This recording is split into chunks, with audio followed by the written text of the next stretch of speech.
Merci de votre patience. Non, je suis très heureux d'être parmi vous, mesdames, messieurs les ministres, mesdames, messieurs les parlementaires, monsieur l'ambassadeur, merci de nous accueillir ici, dans votre résidence. Mesdames et messieurs les conseillers des Français de l'étranger, mesdames et messieurs en vos grades et qualités, chers amis. D'abord, je veux vous dire combien je suis heureux d'être parmi vous et de débuter à vos côtés cette première visite au Cameroun. Alors, je l'évoquais juste avant de vous trouver, en train de dire pourquoi vous n'êtes pas venu plus tôt. Toujours des raisons. C'est vrai que l'épidémie des dernières années a un peu réduit les déplacements. Après, ce qui est vrai, c'est que nous vivions une période, et je pense que nous sommes dans un moment de la relation bilatérale, inédit, où beaucoup de choses peuvent, au fond, s'inventer ou se réinventer. Et c'est pourquoi je nourris beaucoup d'espoir et d'ambition pour ce voyage, en considérant que le moment est le bon. Pour un dialogue étroit, respectueux et confiant sur tous les sujets. Et c'est ce que je ferai juste après vous avoir vu, avec le président Paul Biya, puis avec lui et plusieurs de ses ministres. Mais avant d'entrer au fond et vous dire ce que je suis venu faire, et parler un peu des émissions que nous pouvons vivre, je vais avoir un mot. Au fond, deux pays, deux nations peuvent avoir des relations politiques, historiques, nourrir des ambitions, mais celles-ci se nourrissent avant tout de liens humains, tressés patiemment, qui sont le fruit, du hasard, de la naissance, parfois d'aventures entrepreneuriales, de choix faits il y a des décennies, parfois d'aventures amoureuses. Mais en tout cas, vous êtes l'avant-garde de cette relation entre le Cameroun et la France. Et vous la faites vivre, vous l'avez fait vivre dans les années les plus difficiles parfois. Vous la faites vivre dans un contexte, on le sait bien tous, où la relation entre l'Afrique et l'Europe, en particulier l'Afrique et la France, est plus contestée, parfois plus difficile, a pu être plus critiquée. Et il faut être lucide sur ce sujet. Mais la force que nous avons, ce sont les femmes et les hommes qui sont là, qui la font vivre. Ce sont les Françaises et les Français qui, depuis des décennies, vivent ici au Cameroun. Ce sont les binationaux. Et ce sont les Camerounaises et les Camerounais ou les binationaux qui vivent en France et forment la diaspora. Et pour moi, cette chaîne humaine, des expatriés aux binationaux à la diaspora, est un ensemble très hétérogène, avec d'ailleurs parfois des désaccords profonds, des passions différentes, des lectures, des choses. C'est une chance pour la relation bilatérale. Parce qu'elle la maintient, même quand les canaux officiels sont plus difficiles, elle la fait vivre, elle démontre chaque jour que cette relation est d'abord et avant tout humaine et passionnelle, et elle en est l'avenir. C'est pourquoi aussi, il était impensable pour moi de venir au Cameroun sans quelques-uns de ces passeurs. Vous en êtes. Merci, parce que c'est un engagement pour plusieurs d'entre vous de multiples décennies, même si j'ai vu qu'il y avait quand même beaucoup d'Amiénoises et d'Amiénois dans cette salle. Mais il était impensable pour moi de venir au Cameroun sans quelques-uns de ces passeurs. Donc, et je veux aussi les remercier, Achille Mende, Greg Belobo, Denise Epoté, Blick Bassi, Claude Leroy, Serge Betzel et plusieurs autres qui sont venus pour m'accompagner et qui sont là aujourd'hui pour aussi poursuivre le travail qu'ils font depuis plusieurs années, qui est dans la culture, le sport, le monde académique, pour, à côté de nos parlementaires, de nos équipes, de l'AFD, Proparco et de tant d'autres, continuer d'avancer. En effet, je crois beaucoup à ce dialogue des sociétés civiles. C'est une des raisons du voyage que je fais ici. Je vais vous en dire un mot. Ce dialogue, pour moi, est absolument clé.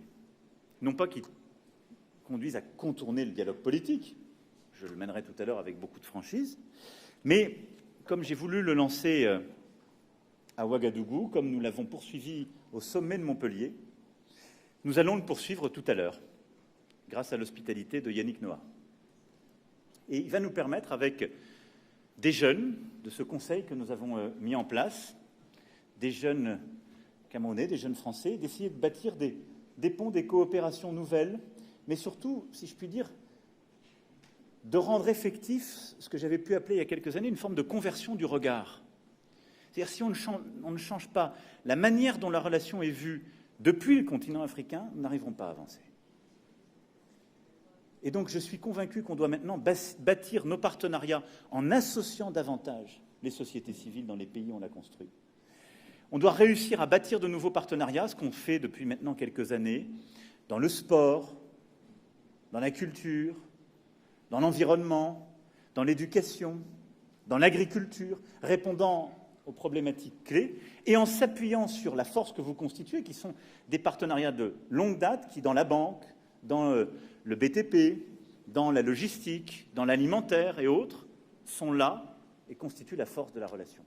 Ces deux leviers vont se féconder l'un l'autre, mais vont surtout permettre de, je le crois profondément, changer la relation dans sa nature et sa démarche. Et c'est ce que je veux que nous continuions de poursuivre dans l'échange qu'on tiendra cet après-midi, et de le faire là aussi de manière respectueuse, précautionneuse, quand il s'agit de gouvernance, quand il s'agit de démocratie, de le faire aussi de manière exigeante à notre égard quand on aura à parler de mémoire, et je souhaite avancer sur ce point. Au fond, je crois que la France a tant à faire sur le continent, et nous sommes bloqués parfois par des non-dits, des malentendus, un passé qui ne veut pas passer, parce qu'on a cru qu'il serait digéré de fait. Et je pense que si on sait prendre ce chemin, alors il est difficultueux, il est imparfait, nous pouvons faire, y compris de ces malentendus, une chance, si nous savons les lever. Parce que je crois qu'il y a entre la France et le Cameroun, entre la France et le continent africain, une profonde histoire d'amour, de respect, d'échange, de métissage, de créolisation aussi, de mélange, de richesse mutuelle qu'il nous faut savoir raviver. Ensuite, je crois profondément aux liens économiques. Beaucoup d'entre vous les portent. Nous allons là aussi les évoquer durant cette journée ici. Je crois au partenariat gagnant-gagnant, je crois au commerce comme garant de la paix entre les nations. Et je veux ici vous remercier parce que la dynamique des quelques 200 entreprises françaises qui opèrent au Cameroun dans tous les domaines est clé. Alors là aussi, soyons lucides et francs, la situation est plus difficile qu'il y a 20 ans. Parce qu'on a plus de concurrence. C'est la vie. Et donc, ça, c'est une bonne chose. C'est une bonne chose pour le Cameroun. Il y a plus de concurrence, donc il y a plus d'offres. Et nous sommes bousculés. Et parfois, peut-être nous étions-nous endormis, disant, c'est notre précaré, personne ne va venir nous chercher, c'est chez nous, entre guillemets, hein, qu'il n'y ait pas de malentendu. Non, mais beaucoup d'entreprises raisonnaient comme ça. Et puis, boum, la concurrence est arrivée à bousculer les positions acquises. C'est bien. Moi, je suis pour la concurrence.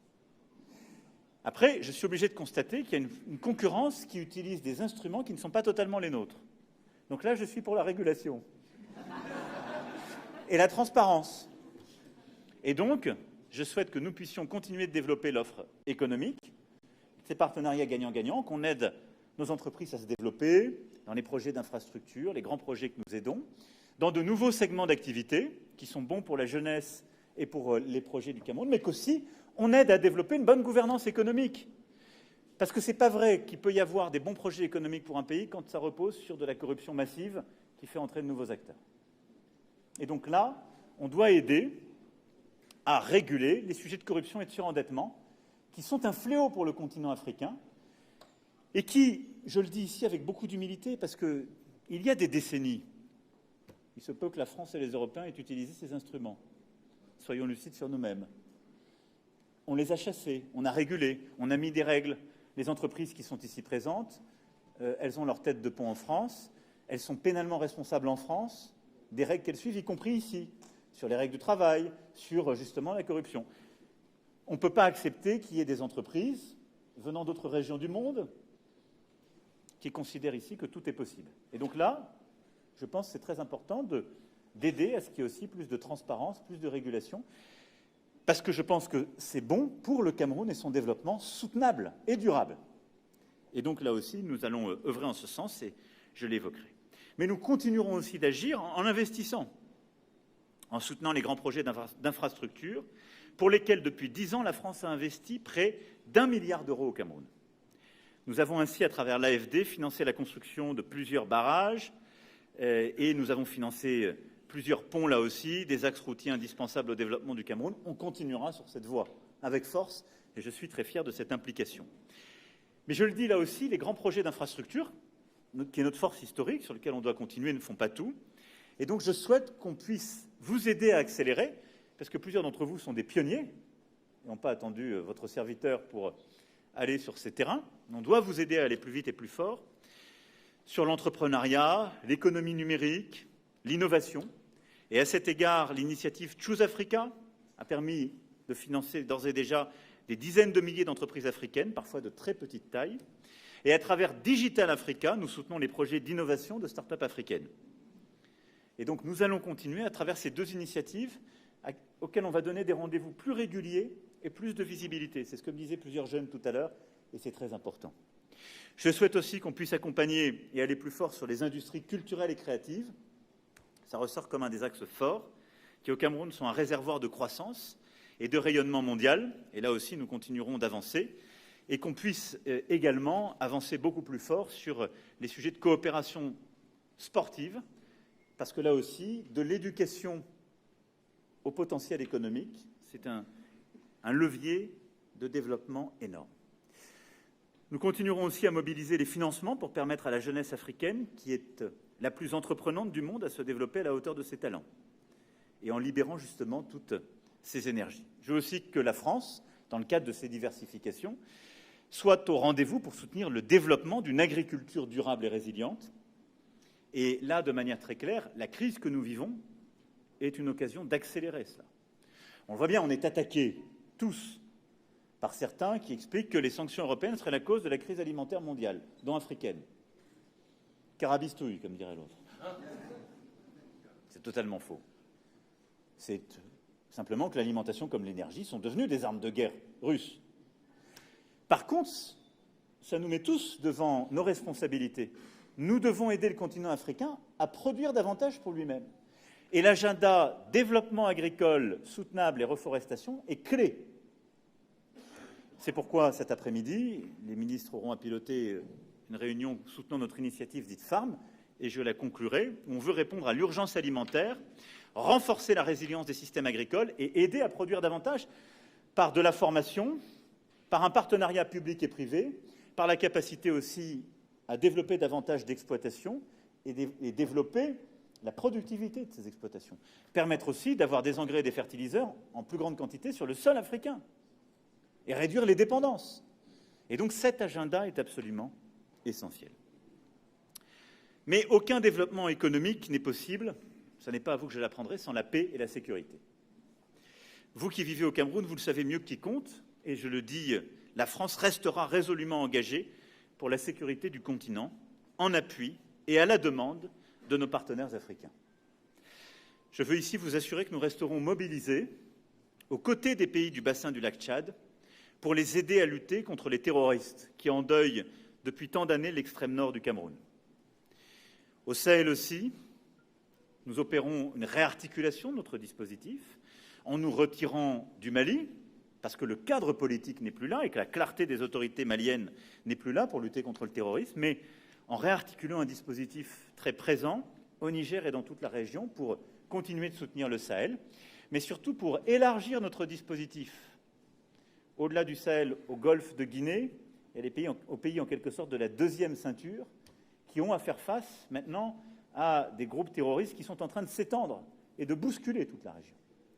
Et donc nous sommes présents sur cet agenda et nous ne lâcherons pas la sécurité du continent africain. Mais je veux le dire ici aussi avec beaucoup de force. Nous le ferons, et c'est ce que j'ai demandé au ministre des Armées et au chef d'état-major des armées, en réarticulant notre dispositif pour en changer la philosophie. Nous ne pouvons plus avoir des dispositifs en quelque sorte posés, parce que la manipulation est trop facile à ce moment-là pour critiquer la France. Nous devons être là de manière plus explicite encore à la demande des États africains, avec une demande claire et explicite, en étant plus présents sur le sujet de formation, d'équipement, en étant en appui, en intimité avec les armées africaines et pour les aider à monter en capacité. Et en articulant toujours notre dispositif avec la sécurité et la défense, la diplomatie et le développement. Ce triptyque est le seul qui permet tout à la fois de répondre à l'urgence sécuritaire face au terrorisme, mais de s'attaquer aux causes profondes du terrorisme, qui sont bien souvent les déséquilibres régionaux, les tensions ethniques, la misère, l'absence d'opportunités économiques. Et ces phénomènes sont souvent multifactoriels et si on veut être efficace, il nous faut aussi, là aussi, également en partenariat avec les États africains, y répondre en profondeur. S'agissant de la sécurité, je pense aussi avant toute chose à la sécurité de nos ressortissants. Le ministère de l'Europe et des Affaires étrangères et votre ambassade ici à Yaoundé suivent très attentivement ces questions et vous donnent des consignes de sécurité régulièrement mises à jour. Je vous encourage vraiment tous à vous inscrire aussi sur le registre des Français de l'étranger, à suivre scrupuleusement les recommandations qui sont faites. Et j'en profite pour remercier les équipes du consulat, les conseillers des Français de l'étranger, les chefs d'îlots et évidemment notre ambassade et tous ses personnels dont la mobilisation est indispensable pour assurer votre sécurité, entre autres choses. Et remercier toutes celles et ceux qui font vivre la coopération sur le plan militaire et sécuritaire. Plus largement, les services que la France fournit à ses ressortissants établis à l'étranger sont parmi les meilleurs au monde. Et c'est un grand motif de fierté et une priorité pour moi. À travers nos aides sociales, nos bourses scolaires, nous aidons, nous considérons que nous devons continuer d'avancer en cette matière pour être aux côtés de nos concitoyens les plus vulnérables. Nos services d'état civil s'efforcent aussi d'assurer leur mission au plus proche des Français, où qu'ils soient. Et pendant la crise sanitaire, nos ambassades et nos consulats n'ont ménagé aucun effort pour évacuer nos ressortissants, organiser des campagnes de vaccination dès que ce fut possible. Je sais, là aussi, les contraintes que vous avez vécues, quand il a fallu parfois couper, parce que ça a été les directives qui de l'OMS, qui de l'Union européenne, les transports aériens, je sais les angoisses, les contraintes, parfois les colères qu'il y a eu. Et je veux dire ici que toutes celles et ceux qui représentaient la France et la servaient n'y étaient pour rien. Ils ont parfois pris les colères, c'était injuste. S'il y a un seul responsable, c'est votre serviteur. Je suis payé pour ça. Mais je pense que c'était les mesures que nous devions prendre collectivement dans le contexte. Par contre, je veux dire ici que la France a toujours été aux côtés de l'ensemble de ses concitoyens dans ce contexte, pour protéger, pour livrer là aussi les doses de vaccins et pour, dès que nous avons eu les latitudes de réouverture de nos espaces aériens, protéger et permettre de faire revenir. C'est une force et nous voulons l'entretenir. C'est aussi une force qui est notre offre culturelle, à travers notre institut, notre réseau d'alliances que nous chérissons et qui va être un des leviers de la transformation de la relation sur le plan culturel et des industries culturelles et créatives. Et à travers notre réseau exceptionnel d'établissements français à l'étranger qui nous permet d'assurer une éducation de qualité à nos enfants. Nous en parlions avec une de nos enseignantes à l'instant. Je sais à quel point les équipes de nos 6 établissements homologués ou conventionnés au Cameroun font un travail remarquable. Je sais aussi combien la crise a bousculé le modèle économique.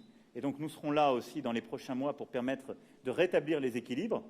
Mais je veux ici soutenir le travail qui est fait par l'AEFE, par tout le réseau, qui est absolument indispensable et qui nous permet d'avoir un réseau qui va continuer de gagner en efficacité et surtout en rayonnement. Et c'est une chance. Nous avons changé le système, nous l'avons modernisé et on doit poursuivre ce travail, mais on doit aussi permettre à chaque modèle, pays par pays, en fonction de ce que la crise a bousculé, de venir aider aux bons équilibres. Enfin, j'ai voulu permettre à nos concitoyens établis hors de France de participer pleinement à la vie démocratique de la nation. C'est pourquoi cette année, pour la première fois, l'élection des 11 députés des Français de l'étranger a pu se faire par Internet. Cette possibilité nouvelle donnée aux électeurs fut un grand succès qui a permis à 77% des votes de passer par cette voie, ce qui est une grande avancée, ce qui était un engagement, et qui, j'espère, nous permettra d'aller encore plus loin, y compris dans l'Hexagone et dans la France d'outre-mer, parce que nous avons des archaïsmes qui demeurent par ailleurs sur les procédures, et vous avez pu être aux avant-postes de cette modernisation. Voilà, mesdames et messieurs, je ne veux pas être plus long, je n'ai pas couvert tous les sujets, mais je voulais vous dire quelques-uns des grands axes de cette visite. Et vous l'avez compris, je pense très profondément que nous pouvons, dans les mois, les années qui viennent, bâtir de nouvelles ambitions, avoir de nouveaux résultats dans le partenariat entre le Cameroun et la France, et plus largement entre l'Afrique et la France. Si nous savons réinventer notre dispositif militaire et sécuritaire, tel que je viens de l'évoquer, en continuant d'être là, si nous savons accompagner avec bienveillance, respect et humilité les sujets de gouvernance et de démocratie, et si nous savons bâtir collectivement de nouveaux partenariats avec une nouvelle approche en associant entreprises déjà installées, start-up, associations, sociétés civiles. J'aurai dans quelques instants un dialogue avec le président Biya, puis avec son gouvernement. J'aurai un dialogue bienveillant, exigeant, respectueux, mais qui, je l'espère, permettra de faire avancer cet agenda. Parce que vous qui êtes là, pour les uns depuis quelques années, pour d'autres depuis des décennies, vous savez combien ce pays est une chance pour toute la région et pour la relation avec la France. Une chance. Par la formation de ses habitants, par l'ambition, par ce qu'il a de, en quelque sorte, en ce qu'il est un précipité des complexités du continent et de ses passions. Et donc j'arrive avec, vous l'avez compris, beaucoup d'ambition, beaucoup d'espoir, mais aussi beaucoup de reconnaissance à votre endroit, parce que tout ça ne serait pas possible si vous n'étiez pas là pour le faire vivre, pour l'avoir fait vivre et avoir résisté dans les années les plus difficiles, et pour être à mes côtés pour continuer de le faire vivre dans les années à venir. Donc merci à vous de cette ambition et de cette amitié portée. Vive la République et vive la France!